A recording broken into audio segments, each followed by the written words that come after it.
मेरे प्यारे बच्चों, आप सबको हाथ जोड़कर नमस्कार। और ना केवल बच्चों, इस देश के सभी देशवासियों को हाथ जोड़ के नमस्कार। दोस्तों, हम दिल्ली में रहते हैं और दिल्ली में इस समय कोरोना से सिचुएशन मतलब वर्स्ट हो चुकी है, सबसे ज़्यादा क्रिटिकल हो चुकी है। आप न्यूज़पेपर में देख ही रहे होंगे या न्यूज़ में देख रहे होंगे कि किस तरीके से कोरोना के जो पेशेंट हैं वो कंटिन्यू दिल्ली में बढ़ते चले जा रहे हैं। सरकार ने पता नहीं अब कौन सा रुख ऐसा कर लिया है कि उसे इस बात से कोई फ़र्क नहीं पड़ रहा है कि कोरोना के कितने पेशेंट हैं, वो डे बाय डे मार्केट को और ओपन करे जा रहे हैं, शहर को और बुरी से बुरी स्थिति में डालते चले जा रहे हैं। मेरे दोस्तों, ये जो दिखा रहे हैं दिन के 1300-1400 जो अब केसेज आ रहे हैं लेके, ये केवल वो हैं जो गवर्नमेंट रिपोर्ट कर रही है। बहुत सारे ऐसे केसेज है गवर्नमेंट रिपोर्ट नहीं कर रही है, गवर्नमेंट को पता भी नहीं चल रहा है, और डेथ भी बहुत हो रही है दोस्तों।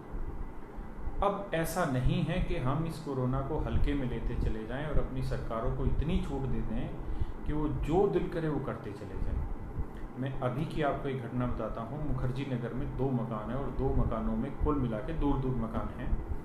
33 कोरोना पॉजिटिव केस आए हैं। जहाँ मैं रहता हूँ यहाँ भी अगल और बगल 2 घरों में कोरोना पॉजिटिव केस आए हैं। कहाँ से आए हैं? किसी की सब्जी मंडी से आए हैं, कोई बिजनेस करने चांदनी चौक चावड़ी बाज़ार वहाँ चला जाता है, वहाँ से आए हैं। यानी इस समय ये कम्युनिटी स्प्रेड नहीं हो रहा है तो और क्या होने लग रहा है। और जो केजरीवाल साहब कहते हैं कि हॉस्पिटल में बेड अवेलेबल हैं, तो आप न्यूज़ सुनते होंगे दिल्ली पुलिस की SHO जो जिस जगह पे जिसकी ड्यूटी थी SHO, उस जगह तक उसको हॉस्पिटल में एडमिशन नहीं मिला, बेड नहीं मिला। वो तो उसकी बेटी ने कहीं ट्विटर वगैरह पे ट्वीट किया, तब जाके सीनियर अफसर ने उसमें इंटरफेरेंस किया और तब जाके उनको बेड मिला। ये बहुत क्रिटिकल सिचुएशन है। ये साले कोई कुछ नहीं करके दे रहे हैं इन चीज़ों को लेके, कतई सीरियस नहीं है।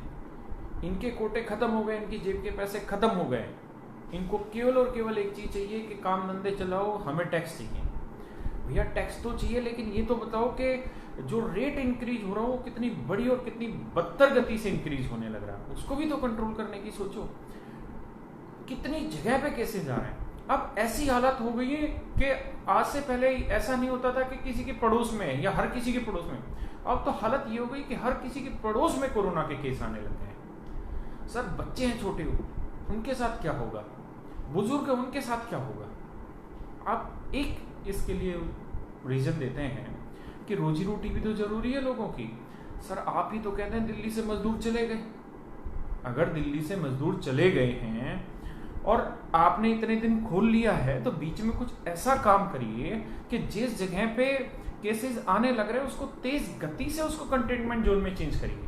आप 10 केस आ जा रहे हैं, 20 केस आ जा रहे हैं, आपकी सेहत पे फर्क ही नहीं पड़ रहा। कंटेनमेंट जोन का कोई मतलब ही नहीं है वहाँ पे। क्या 500 केसेज आएंगे तब कंटेनमेंट जोन बनाओगे वहाँ पे? क्या इस समय होटल रेस्टोरेंट खोलने जरूरी है? क्या मॉल के बिना भूखे मर रहे हैं लोग? सर मजदूर तबका दिल्ली से जा चुका है, आप रोक नहीं पाए उसको, आप फैसिलिटी इंक्रीज कर नहीं पाए। अब सिचुएशन बहुत बुरी है, कम से कम इस बढ़ती बीमारी को तो रोक लीजिए। भाई लोगों के पास, अब जिनके पास खाने का पैसा नहीं है वो तो बाहर निकले, उनके लिए तो ठीक है, लेकिन हर चीज जब ओपन हो गई तो हर आदमी बाहर आ रहा है, और जब हर आदमी बाहर आ रहा है तो हर दूसरे घर में कोरोना केस आने लग रहे हैं। और अगर हर दूसरे घर में कोरोना केस आएंगे तो 5, 7, 10 दिन बाद ये सिचुएशन इतनी क्रिटिकल हो जाएगी कि शायद लाशें उठाने वाला कोई नहीं मिलेगा। मैं डरा नहीं रहा हूं, न खुद डर रहा हूं, लेकिन हम सच्चाई का सामना भी करने लग रहे हैं। हमने PM केयर फंड में खूब पैसा दिया क्योंकि हमारे सामने पहला ऑप्शन वो दिखा। कुछ नहीं किया सरकार ने। हम कतई मोदी भक्त हैं, लेकिन इस मामले में मोदी सरकार ने नहीं किया काम। इस मामले में दिल्ली सरकार भी फेल रही। मजदूरों के लिए जिस स्तर पर काम होना चाहिए था उस स्तर पर किसी ने नहीं किया, लेकिन आज मजदूर चले गए हैं। अब जो दिल्ली बची है इसे तो बचाओ, चीजों को कम से कम फेज में ओपन करो। जहां थोड़े भी केस आते हैं उसको कंटेनमेंट जोन बनाओ।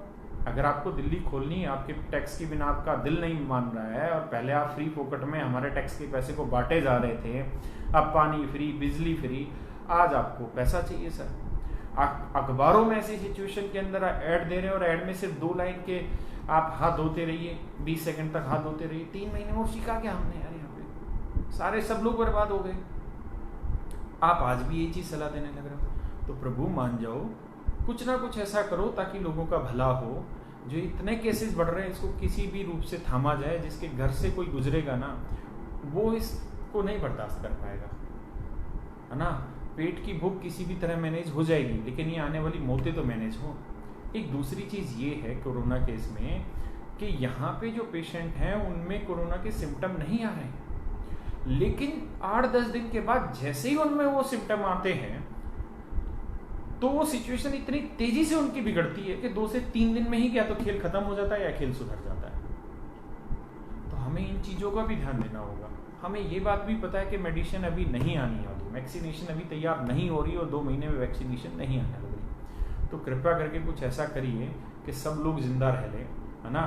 जीवन जरूरी है, रोटी 2 टाइम की जगह 1 टाइम खा लें, लेकिन घर से किसी की लाश ना उठे। सरकार से रिक्वेस्ट है, कुछ ना कुछ इस चीज़ के बारे में सोचिए। दूसरी चीज़ एक ये कि इस समय इंडो चाइना बॉर्डर पे एक बहुत बड़ी सिचुएशन क्रिएट हो रखी है और हम इसमें किसी को कुछ नहीं कहते, लेकिन मैं आज ये कसम खाता हूँ आपके सामने कि मैं अपनी जानकारी में जीवन में कोई भी चीज़ चाइनीज़ नहीं परचेज करूँगा। अपनी जानकारी में जो मुझे जानकारी है, आज के समय में जिस फ़ोन पे मैं बात कर रहा हूँ, ये MI का फ़ोन है, शायद ये भी चाइनीज़ है, लेकिन इसको नहीं फेंकना है। लेकिन ये जीवन में कसम खाइए कि कोई भी चाइनीज आइटम ना परचेज करे, क्योंकि हमारे घर में हर चीज चाइनीज पहुंच चुकी है।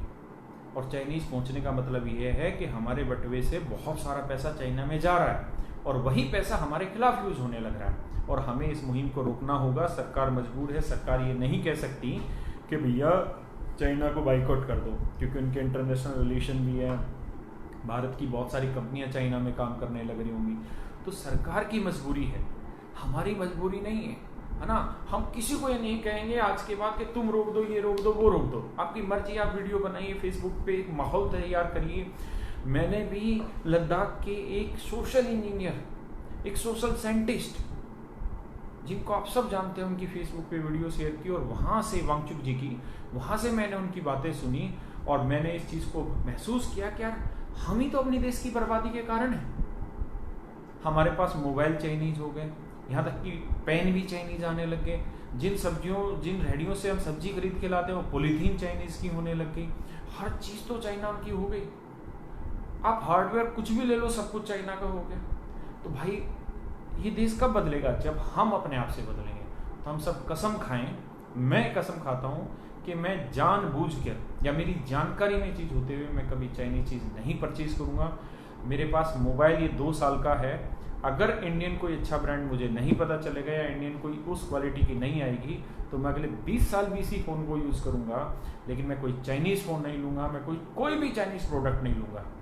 मेरे दोस्तों, मैं चाइना एक बार होके आया हूँ। महान नीच देश है, गंदे आदमियों का देश है। साले कीड़े खाते रहते हैं जब देखो वहाँ पे। 3-4 दिन गए थे, भूखे ही आए वहाँ। तो हमें तो कुछ खाने का भी नहीं मिला वहाँ पे। मतलब घटिया से घटिया लोग हैं वहाँ के। अगर आप बीजिंग जैसे शहर में चले जाएंगे ना, तो जो हमारे यहाँ सबसे वर्स्ट की सिचुएशन होती है ना पोल्यूशन की, जो दिल्ली में होती है 2 मौसम, एक गर्मी सर्दियों में होती है और एक हल्की सी गर्मियों में होती है, वहाँ रोज रहती है सिचुएशन। और वहाँ की जनता के साथ सच में शोषण हो रहा है। मुझे नहीं पता है कि जानकारी सही है या गलत है, लेकिन हम जिनके थ्रू गए थे चाइना में, हम जिन्होंने हमें बुलाया था चाइनीज़ कंपनी ने, जिनसे हम मिलने गए थे, नेटीज कंपनी थी, उनसे हम मिलने गए थे। वहाँ के एम्प्लॉइयों से बात करके हमें पता चला कि वहाँ बीजिंग शहर में प्राइवेट क्वार्टर भी लेने के लिए अलाउ नहीं। सरकार अपने क्वार्टर देती है और उसको रेंट लेती है। मतलब वहाँ बहुत गंदे लेवल पे शोषण होने लग रहा है। और उसको बढ़ावा कौन दे रहा है? मैं पागल, तुम पागल। हम हर चीज़ चाइना की खरीदने लग रहे हैं और हम सोच रहे हैं देश सुधर जाए। भाई मोदी क्यों बोलेगा कि चाइना का बाइकआउट करो, या और कोई क्यों बोलेगा चाइनीज़ बाइकआउट करो? ये तो हमारा काम है ना, खरीदते हम हैं, समझदार हम हैं, है ना। भाई गाड़ी खरीदनी है, महिंद्रा की खरीद लो, टाटा की खरीद लो अगर औकात है, वरना तो इस समय किसी की औकात ही नहीं है। बुट शर्ट पहननी है, अपने टेलर की सिलवा के पहन लो, है ना, या कोई इंडियन ब्रांड हो उसकी पहन लो। आज के बाद जब भी कोई चीज़ खरीदने जाओगे तो गूगल पे एक बार ज़रूर सर्च करो कि जो चीज़ हम खरीद रहे हैं वो चाइना की तो बनी हुई नहीं है। सारा नाम मेड इन चाइना देखनी है, ना वो चाइनीज़ कंपनी यहाँ आके बना रही है, वीवो ओप्पो जो आमिर खान ऐड करने लग रहा है ना, ये इंडिया में भी बन रही तब भी नहीं खरीदनी इनकी, और इनके यहाँ बन के आ रही तब भी नहीं खरीद रही। मैं या कोई भी जूते खरीदते हैं, आप नाइकी के ले लो, स्केचर के ले लो, और कोई भी कंपनी उठा के ले लो, सब मेड इन चाइना आने लग रहा है। क्यों? क्योंकि हम वहाँ के लिए डिमांड क्रिएट कर रहे हैं। जिस दिन हम इस डिमांड को करना बंद कर देंगे, उस दिन से वहाँ पे चीज़ों का प्रोडक्शन डाउन होगा। चाइना को सिर्फ और सिर्फ एक ही तरीके से समझाया जा सकता है, वो है उसके कान के नीचे इकोनॉमिकली थप्पड़ लगा के। जिस दिन हम चीज़ें खरीदना यहाँ बंद कर देंगे ना, उस दिन दुकानदार लानी भी बंद कर देगा। और दोस्तों, धीरे धीरे इंडियन मार्केट के विकल्प तैयार होंगे, है ना। बहुत सारे विद्वान गाँव के ऐसे हैं जो मिट्टी की बोतलें बना दे रहे हैं पानी की, है ना। बहुत सारी चीज़ें बनाने लग रहे हैं, मिट्टी के घड़े की जैसे ही फ्रीज बनाने लग रहे हैं। तो हमें धीरे धीरे उन चीज़ों की तरफ जाना चाहिए। मेरी बात समझ रहे हैं दोस्तों, है ना। मैं अपने जीवन में ये चीज़ें धारण करूँगा, सादा सुखी जीवन जीने की मैं आगे प्रतिज्ञा लेता हूँ, है ना। जहाँ तक जब तक ज़रूरी नहीं है, मैं गाड़ी से नहीं चलूँगा। मैं एक साइकिल खरीदूँगा एटलस की और उस पर चलूँगा जहाँ तक मुझसे चला जाएगा। मैं पेट्रोल बचाऊँगा, ठीक है। मैं ऐसी चीज़ों को खर्च नहीं करूँगा, ऐसी चीज़ों पर पैसा खर्च नहीं करूँगा जिसके लिए भारत को विदेश से निर्भर होना पड़ता है, विदेश में की मुद्रा पर निर्भर होना पड़ता है। और चाइनीज़ तो भाई कतई बाइकआउट कर दीजिए, आप करें ना करें, मैं तो कर रहा हूँ। पता है, हमारी हर चीज़ चाइनीज़ है। अभी मैं ऑनलाइन क्लास लेके आया हूँ कैरियर लैब पे, जो डिजिटल बोर्ड है साला वो चाइनीज़ है, जो मार्कर है वो चाइनीज़ है। मतलब चाइना हर चीज़ में यार। जिस कुर्सी पे मैं बैठा हूं, हो सकता है इसकी कोई चाइनीज चीज होने लग रही हो, क्या पता। चाइना तो हर चीज में मैन्युफैक्चरिंग हब बना हुआ, हर चीज का। कौन उससे बदला लेगा? हमारे सैनिक बदला लेंगे। सच्चाई तुम जानते हो कि इंडियन जीडीपी इसमें माइनस में है और माइनस में जाएगी। बहुत मुश्किल है हमारे लिए इस क्रिटिकल सिचुएशन से बाहर आना। और चाइनीज माइनस में नहीं गए हैं, बल्कि चाइनीज कंपनी ने कोरोना वायरस को लेकर एक बहुत बड़ा गेम खेला। चाइनीज कंपनी ने अमेरिका की लंका लगा रखी है। अमेरिका में आपको पता है कितनी चाइनीज कंपनी जो 7-7, 8-8 साल से वहां चल रही थी और जो 100% फ्रॉड थी, जिनके शेयर की कीमत ही 5-10 रुपए थी, और उन्होंने उसको खुद ही खरीद के उसकी शेयर की कीमत 100 पहुंचाई, 200 पहुंचाई, 300 पहुंचाई, और फिर अमेरिकन लोग भी उसमें इंटरेस्ट लेने लगे, और वो उन्होंने लोगों ने 500 हजार का वो शेयर खरीदा और बाद में छोड़ गई। वो किसका पैसा लूटा? अमेरिकन का लूटा, इंडियन का लूटा। आपने नहीं देखा कि कोरोना के टाइम में कैसे मारुति के शेयर डाउन हो गए, और 10 कंपनियों के, सभी कंपनियों के डाउन हो गए।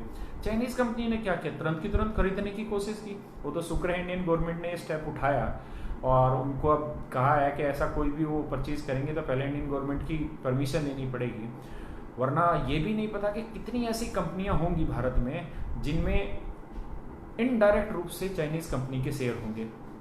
तो मेरे दोस्तों, मेरा कहना मतलब ये है कि हमारी कोई कंपनियां तो है नहीं बहुत बड़ी बड़ी, है ना, और हम चाइना से कोई संपर्क भी नहीं रख रहे अपनी कंपनियों को लेके। हमें ऐसे घटिया आदमियों के पास भी नहीं जाना, वो कुछ भी दे तब भी नहीं जाना, फ्री में कोई चीज़ दे तब भी हमें नहीं लेनी वो चीज़ें। तो हमें इस बात का ध्यान रखना है कि जो हमारे इंडियन कल्चर है, जो हमारा ग्रामीण है, जो चीज़ें वो बनाता है ना, हमें उस पर आगे बढ़ना है, हमें उसको परचेज करना है। हमें प्लास्टिक के दिए नहीं खरीदने, हमें मिट्टी के दिए खरीदने हैं। मेरी बात समझ रहे हैं? अगर मेरी औकात महीने की 20,000 कमाने की है ना, तो मुझे शो ऑफ करने की ज़रूरत नहीं है। मुझे जो मेरी हिम्मत है उसी हिम्मत में इंडियन मार्केट को बढ़ावा देते आगे चलना है। ये ज़रूरी नहीं है कि हम मर्सिडीज़ में बैठें या किसी और विदेशी कंपनी में बैठे, BMW में बैठें तो ही हमारी इज्जत बनेगी। नहीं, इस विचार को निकालिए। आपकी इज्जत आपके कर्मों से बनेगी। अगर आपके कर्म अच्छे हैं तो साइकिल पे भी आपकी इज्जत होगी यार। और फिर इंडियन कंपनी भी तो है हमारे पास। मैं अभी देख रहा था थोड़ी देर पहले कि किया शायद चाइनीज कंपनी है, और किया ने इंडिया में अभी, ऐसा मैंने पढ़ा था, मैं नहीं जानता मैं सही हूँ या गलत, कि ऑटो मार्केट में बहुत तेज गति से डाउन आ रखा है और डाउनफॉल है। लेकिन किया मोटर्स ने इंडिया में इस डाउनफॉल के अंदर भी सारी कंपनियों से सबसे ज़्यादा गाड़ियाँ बेची, किया करके कोई कंपनी गाड़ी की, और गाड़ी भी अच्छी होगी भाई। इसीलिए तो हम पागल हो रखे हैं जो सब उसको खरीदने जा रहे हैं। लेकिन मूर्खों, क्यों जा रहे हैं उस पर? टाटा की गाड़ियाँ बेकार है, महिंद्रा की गाड़ियाँ बेकार है। मैं यूज़ करने लग रहा हूँ महिंद्रा की गाड़ियाँ, हमें तो कोई दिक्कत नहीं हुई। और भाई दिक्कत भी है तो अपने घर में है, अगर हमारे घर की लड़ाई है तो साला हम जाके चाइना से चीज़ें खरीदने लग जाएं, तो भाई कतई मत खरीदो। इन मर्सिडीज़ में, BMW में इंडिया में ही मैन्युफैक्चर हो रही है, तब भी मत लो। महिंद्रा खरीदो, टाटा खरीदो, मतलब हर चीज़ में ये चीज़ें फॉलो करो। हर विदेशी चीज़ को बाइकआउट करो, सिर्फ और सिर्फ देसी चीज़ों पे जिंदा रहो। कतई जरूरी नहीं है कि मैं इटली का सूट पहन के ही बहुत सुंदर दिखूंगा। ये कुजात और उल्लू के पट्टे हैं जो दिमाग में ये बैठे हैं कि हम बहुत सुंदर दिखते हैं इटली का सूट पहन के, और जितना फैशन ब्रांड है सब इटली के पहने घूमने लग रहे हैं या कोई और कंपनी के पहने घूम रहे हैं और उनको लगता है वो बहुत सुंदर लग रहे हैं। यहाँ पे घड़ी डाल लेंगे हराम के पिल्ले, कौन सी राडो की और दुनिया भर की कंपनियों की। अरे उल्लू के पट्टों, देसी कंपनियां खरीद लो ना, दुनिया भर की ना कंपनियां, उनकी खरीद लो घड़ी, या मत खरीदो हमारे तक बिना वो घड़ी के रह लो। तो भाई इन चीज़ों को समझो, हमें ही सुधार लाना है, अपने अंदर सुधार लाना है ना। जिस दिन मेरा भाई फौज में होगा ना और वो इंडो चाइना बॉर्डर पे लड़ाई होके वो शहीद हो जाएगा, उस दिन मेरा बड़ा दुख होगा, है ना। शायद हमारे और तुम्हारे भाई नहीं है वहाँ लड़ने वाले, इसीलिए तो हम इंडियन चाइनीज चीज़ें खरीद ले रहे हैं। मेरे पास भी MI का फ़ोन है, तो मैं तो माफ़ी मांगता हूँ भाई, और जीवन में कभी चाइनीज चीज़ नहीं खरीदूंगा अपनी जानकारी में। अगर मुझे जानकारी नहीं और फिर मैंने ले ली तो बात अलग है, अदरवाइज मैं नहीं खरीदूंगा भाई ये चीज़ें। और आप सबसे हाथ जोड़ के रिक्वेस्ट है, अगर आप मुझे चाहते हैं, मेरी थोड़ी बहुत भी मान सम्मान इज्जत करते हैं, तो आज ये कसम खाइए कि अगर आप पेन भी खरीद रहे हैं, अगर पेन मान लीजिए रोटोमैक का खरीद रहे हैं, तो भी गूगल सर्च करेंगे कि रोटोमैक इंडियन है या कहाँ की है। अगर वो इंडियन है तो लेंगे, नहीं तो नीचे वो 2 ही रुपये का पेन। मतलब 31 साल जीरो से ही काटना है इस बार चाइना को। इसको बताना है कि अगर हम सही सुदृढ़ हो गए, अगर हम समझदार हो गए, तो बेटा तेरी लेके रहेंगे।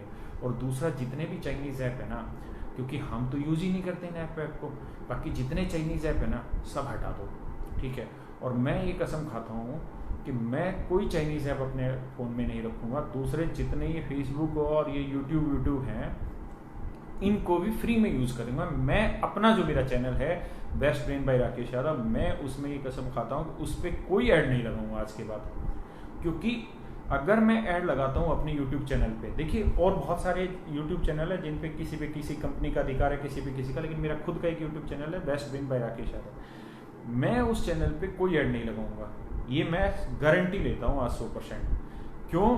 क्योंकि उस पर 100 रुपये अगर ऐड का कोई देने लग रहा है ना, खर्च कर रहा है उसकी वीडियो पे, तो 100 में से साला 90 रुपये तो यूएस लेके चला जा रहा है। अगर यूएस का है यूट्यूब, तो अमेरिका का है, जिस भी देश का, मुझको जानकारी नहीं।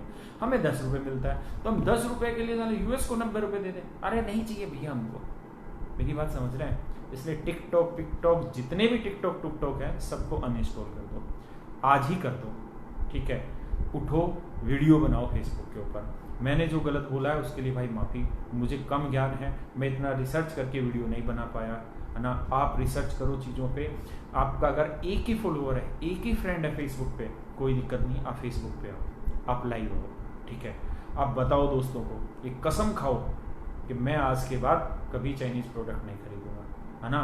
और ये नहीं कि जो खरीद लिया उसको फेंक दूंगा, उससे चाइना का नुकसान नहीं होने वाला, उससे हमारा नुकसान होने वाला है। अगर हमने कोई चीज़ खरीद ली है तो हम उसको रखेंगे, ठीक है। जिस दिन वो ख़राब हो गई उस दिन उसको फेंक देंगे। दूसरी चीज़ ये कि हम चाइनीज़ पार्ट भी इस्तेमाल नहीं करेंगे आज के बाद, ठीक है। और मेरी सारे टीचर कम्युनिटी से रिक्वेस्ट है हाथ जोड़ के कि भाई मैं इतना समझदार नहीं हूँ, आप लोग समझदार हैं, आप अपने यूट्यूब पे आइए, ठीक है, अपने फेसबुक चैनल पे आइए, पेज पे आइए, और इन चाइनीज़ प्रोडक्ट के खिलाफ अपील करिए, पूरा रिसर्च करके वीडियो बनाइए, ठीक है, ताकि जो काम हम ना कर सके वो आप करें। और हमारे बच्चों से सबसे रिक्वेस्ट है कि आप लोग आइए और फेसबुक पे वीडियो बनाइए, ठीक है, मुझे टैग करिए, मैं शेयर करूंगा जिसमें आपने बहुत अच्छे से चीज़ों को समझा रखा है ना। तो भाई हम तो दिल से बोल रहे हैं चीज़ को कि मैं कसम खा रहा हूँ, मैं आज के बाद चाइनीज़ चीज़ इस्तेमाल नहीं करूँगा। हो सकता है आज हर चीज़ चाइनीज़ हो हमारे यहाँ पे, लेकिन आगे से पढ़ने नहीं लेंगे। तो मेरे दोस्तों धन्यवाद। कोरोना से बचें, चाइनीज़ प्रोडक्ट को ना लें। कोरोना से कैसे बचें? जिस भी माहौल में आप रह रहे हैं, सुबह जल्दी उठें, दोपहर में थोड़ा सोया करें, रात को जिस भी समय आप सोएं, लेकिन सुबह ध्यान रखिए 4:30-5 बजे उठना है, और उठ के अपने कमरे में, अगर बाहर घूमने की थोड़ी जगह मिलती है तो बाहर घूमिए, 1.5-2 घंटे एक्सरसाइज करिए, पसीना निकालिए, ठीक है। इससे कोरोना से बचा जाएगा। हॉस्पिटलों में कतई फैसिलिटी नहीं है। अगर आप हॉस्पिटल में जा रहे हैं तो आप समझिए कि वहाँ आपका इलाज नहीं होने वाला है, वहाँ साइकोलॉजिकली बस हो गया, क्योंकि वो व्यवस्था तैयार की नहीं है इन्होंने, है ना। वो इक्विपमेंट इन्होंने प्रोवाइड कराया ही नहीं है कि डॉक्टर में कॉन्फिडेंस, है ना। तो अगर आप बुरी स्थिति में पहुंच गए तो आपका कोई इलाज नहीं करने वाला है। और वैक्सीन तो आप भूल जाइए, क्योंकि चाइना वैक्सीन बना चुका है, वो लेके आएगा नहीं, क्योंकि वो लेके आएगा तो उसके ऊपर पहले से ही ठप्पा लगा हुआ है, और ठप्पा लग जाएगा हरामी पे उस पर, है ना। तो दिल से तो उसको बद्दुआ दीजिए, गाली बकिए चाइना को मन में, है ना, बाहर नहीं, मन में गाली बकिए, और अच्छे वाली बकिए, गैंग्स ऑफ वासेपुर टाइप की बचिए, समझ रहे हैं। और अपने मन में धारण कीजिए कि मुझे चाइनीज प्रोडक्ट नहीं करना, खरीदना। दूसरा, जो चाइनीज बीमारी आई ना कोरोना, इससे मुझे बचना है, और बिना देश का 1 रुपया लगाए बचना है। कैसे बचें? अगर तुम्हारे पास व्यवस्था है तो सुबह 4-5 किलोमीटर भागो। मैंने अपना पूरा जीवन पैसे कमाने की होड़ में खो दिया, अब जाके मुझे समझ आया कि अगर मेरा शरीर स्वस्थ है तो वही तो चीज़ है, वरना ना मैंने पैसा कमाया, ना मैं शरीर सही बना पाया। अब मैं रोज़ भागता हूँ 5 से 10 किलोमीटर, 5 से 10 किलोमीटर। जिस दिन मेरा मन होता है उस दिन 10 भी भागता हूँ, जिस दिन मन नहीं होता उस दिन 5-6, जितना मेरे से भागा जाता है भागता हूँ, है ना। भागिए, किसी क्रीम की जरूरत नहीं है, किसी चीज़ों की जरूरत नहीं, चेहरा अपने आप निखर के आएगा अगर आप भागेंगे, है ना। इम्यूनिटी को स्ट्रॉन्ग करिए, दिमाग में पॉजिटिव विचार रखिए, है ना। और चाइनीज को कति धर के गाली रखिए, ठीक है, और उनके प्रोडक्ट को भी बायकॉट करिए, ठीक है। सुबह जल्दी उठा करो भाई। राम राम सबको, भगवान सबका भला करें। हाथ जोड़ के राम राम, जय श्री राम।